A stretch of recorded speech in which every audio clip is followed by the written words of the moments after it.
Quelqu'un est en train de perdre sur le marché de l'argent. Et le plus troublant, c'est que le prix ne le montre pas encore. À l'écran, tout semble presque normal. Mais sous la surface, le marché se comporte comme si quelque chose était déjà en train de se fissurer. Et si tu détiens de l'argent, si tu y penses, ou même si tu hésites encore, ce moment te concerne directement. Parce que c'est exactement ici que la majorité des gens se font convaincre de sortir juste avant que ça devienne impossible à ignorer. Voilà la contradiction centrale. L'argent est encore traité comme un produit papier, alors que la demande réelle agit comme s'il était déjà rare.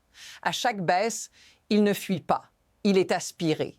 À chaque tentative de calmer le mouvement, quelque chose résiste.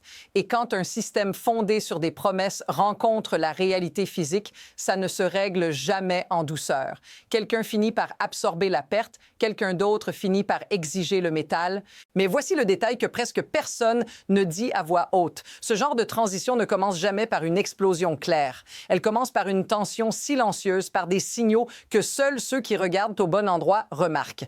Et pendant que le bruit en ligne te pousse à douter, quelqu'un d'autre est déjà en train de se positionner. La vraie question n'est donc pas « est-ce que le prix va monter ?» La vraie question, c'est qui est en train d'acheter pendant que d'autres sont poussés à vendre. Et ce qui se passe quand ce jeu arrive à sa limite. Ce qui se passe avec l'argent en ce moment n'est pas un événement isolé. Et c'est là que beaucoup se trompent. Ils regardent une bougie, une semaine, parfois un mois, et ils pensent analyser un mouvement. En réalité, ils regardent un fragment d'un processus bien plus large. Le fait central, c'est celui-ci. Le marché se comporte comme si deux systèmes essayaient d'imposer deux réalités différentes en même temps. D'un côté, un système de prix papier, fluide, rapide, capable d'écraser le cours en quelques minutes. De l'autre, un marché physique lent, contraint, où le métal doit réellement exister, être livré, déplacé, stocké. Et quand ces deux mondes commencent à raconter des histoires différentes, ce n'est jamais anodin. Observe le schéma. Chaque fois que le prix est frappé vers le bas, le discours dominant dit la même chose. C'est fini. Le mouvement est mort. Vendez pendant que vous pouvez. Mais dans le même temps, autre chose se produit, beaucoup plus discret. Les achats physiques ne ralentissent pas, ils s'accélèrent. Les demandes de livraison ne disparaissent pas. Elles persistent, même dans la volatilité. Ce n'est pas le comportement d'un sommet euphorique, c'est le comportement d'un marché sous tension. Et pose-toi cette question parce qu'elle change complètement la lecture. Si tout cela n'était qu'une bulle spéculative, pourquoi la demande réelle continuerait-elle précisément quand le prix recule? Pourquoi ceux qui ont le plus à perdre resteraient-ils engagés au moment où, en théorie, ils devraient fuir? Mais voici le point que presque personne ne cadre correctement. Ce n'est pas une histoire de libération soudaine ou de grands moments héroïques. Les marchés ne fonctionnent pas comme dans les films. Ils se déséquilibrent lentement, puis brutalement. Et ce déséquilibre commence toujours par des détails que la majorité juge ennuyeux ou techniques. C'est pour ça que si tu veux comprendre ce qui est réellement en train de se jouer, tu dois arrêter de regarder ce que les gens disent et commencer à regarder ce que le marché récompense réellement. Le premier signal ne vient pas d'un graphique, il vient du coût pour accéder au métal réel. Et le fait est simple. Quand les taux de location restent calmes, le marché dit que l'offre est confortable. Mais quand ces taux commencent à monter, ce n'est pas une opinion. C'est un message. Quelqu'un est prêt à payer plus cher, non pas pour spéculer, mais pour obtenir du métal maintenant. C'est un fait observé dans le contenu que tu as fourni. Quand l'accès immédiat devient plus cher, le marché crie que les barres disponibles sont rares. Ce n'est pas une rumeur, ce n'est pas un tweet, c'est un coût réel, payé en argent réel. Et ce détail change tout parce que les coûts ne mentent pas pour créer un récit. Ils montent uniquement quand la pression est là. Maintenant, regarde ce que ça implique. Si le prix papier était vraiment en train de signaler un excès d'offres, ses coûts devraient baisser. Ils devraient se détendre. Mais ce n'est pas ce qui se passe. Ce qui se passe, c'est l'inverse. Le marché agit comme si le métal maintenant valait plus que le métal plus tard.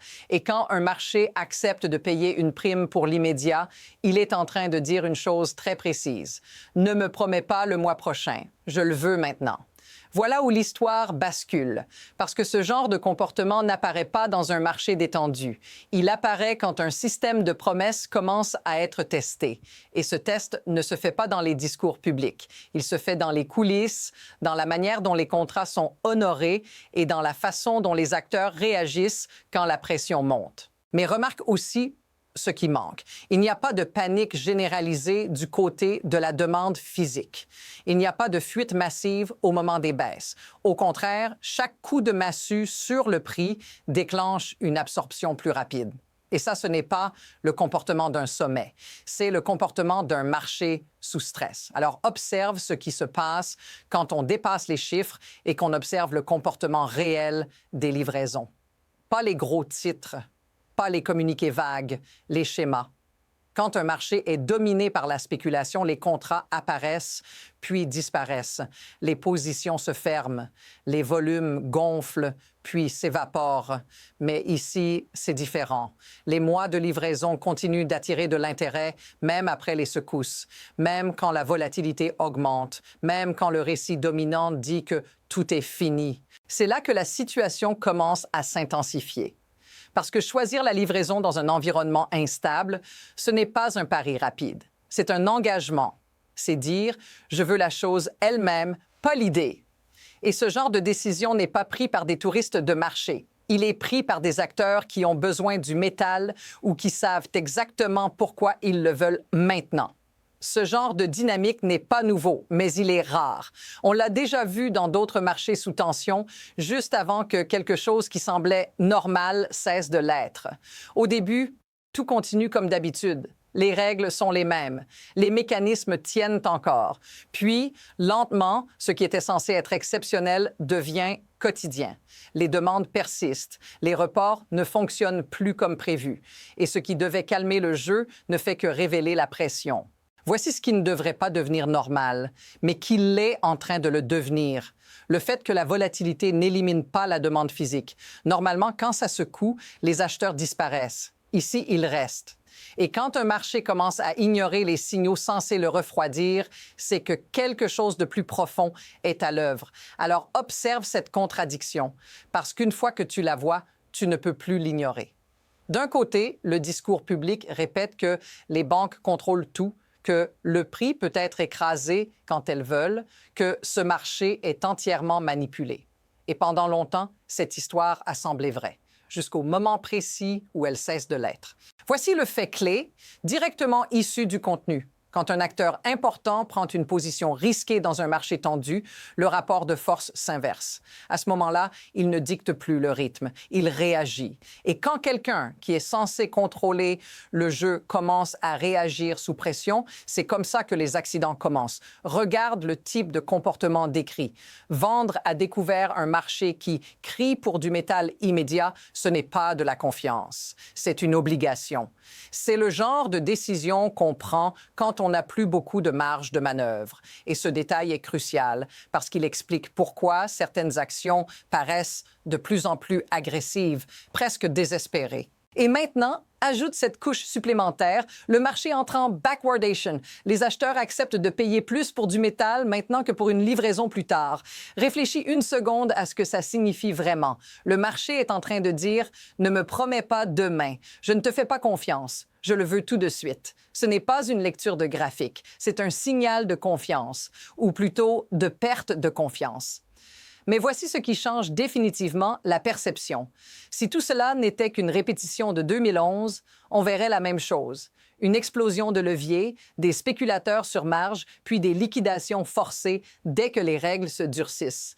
Or, le contenu est clair. Cette fois-ci, les plus gros acheteurs ne jouent pas avec du levier. Ils ne craignent pas les appels de marge. Ils se tiennent prêts à prendre livraison ou à sécuriser de l'approvisionnement industriel. C'est un autre jeu, d'autres règles. Et c'est exactement pour ça que les baisses de prix ne provoquent pas de capitulation, mais des drains physiques. Une fois que tu comprends ça, je réalise que le danger n'est pas là où la majorité regarde. C'est ici que l'histoire accélère. Parce qu'une fois que la pression devient visible dans le marché réel, le combat se déplace ailleurs. Pas sur les contrats, pas sur les livraisons, mais dans l'espace le plus facile à influencer, l'information.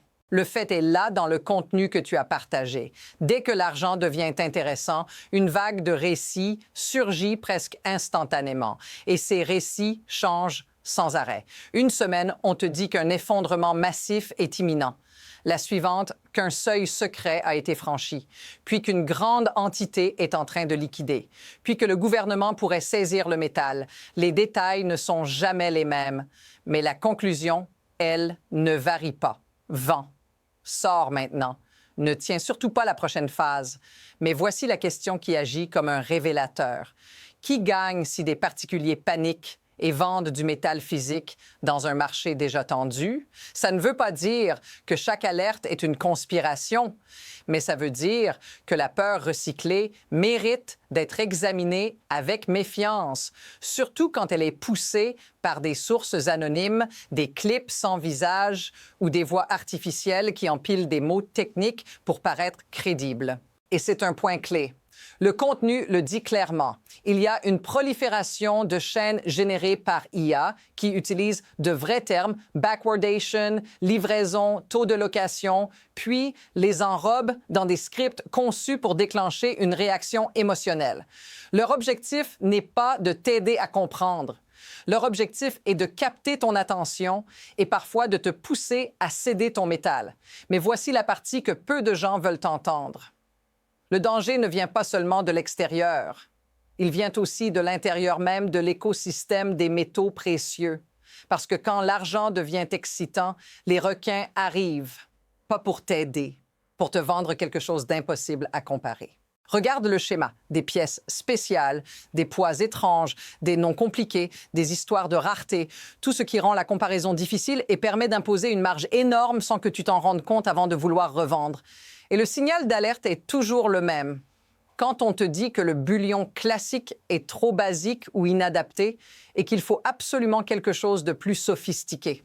C'est ici que l'histoire se retourne encore une fois, parce que dans un marché rapide, l'argent le plus facile n'est pas fait en prédisant le prix. Il est fait en surfacturant des gens qui ont peur.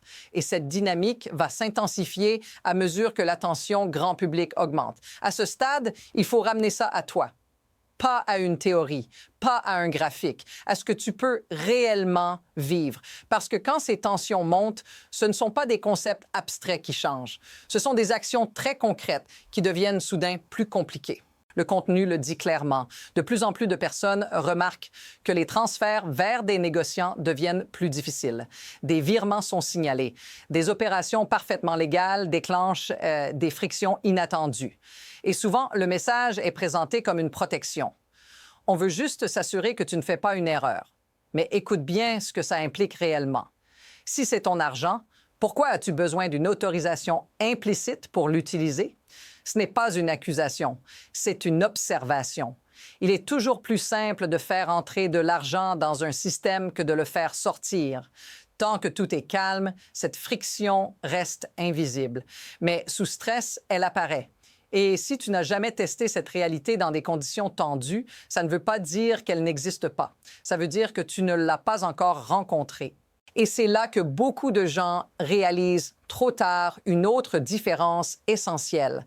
Posséder quelque chose et posséder une promesse, ce n'est pas la même chose.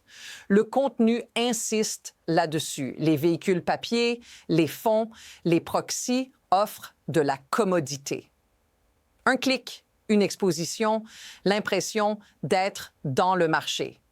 Mais cette commodité vient avec des règles, des seuils, des formulaires, parfois des délais, parfois des restrictions que tu ne découvres qu'au moment où tu veux sortir. Et dans un monde où la surveillance des transactions augmente et où les portes peuvent se resserrer sans prévenir, cette distinction devient pratique, pas idéologique. Ce n'est pas « le papier est mauvais », c'est « sais-tu exactement ce que tu possèdes et ce à quoi tu as renoncé ?» Alors, regarde le mécanisme parce qu'une fois que tu le comprends, l'émotion disparaît et la logique apparaît. Rien de ce que tu vois n'a besoin d'un complot parfait pour fonctionner. Il suffit d'incitations alignées. Le système récompense certaines actions, en décourage d'autres et la majorité des acteurs suivent simplement le chemin de moindre résistance. Le fait central, c'est que le prix papier est rapide, spectaculaire, visible.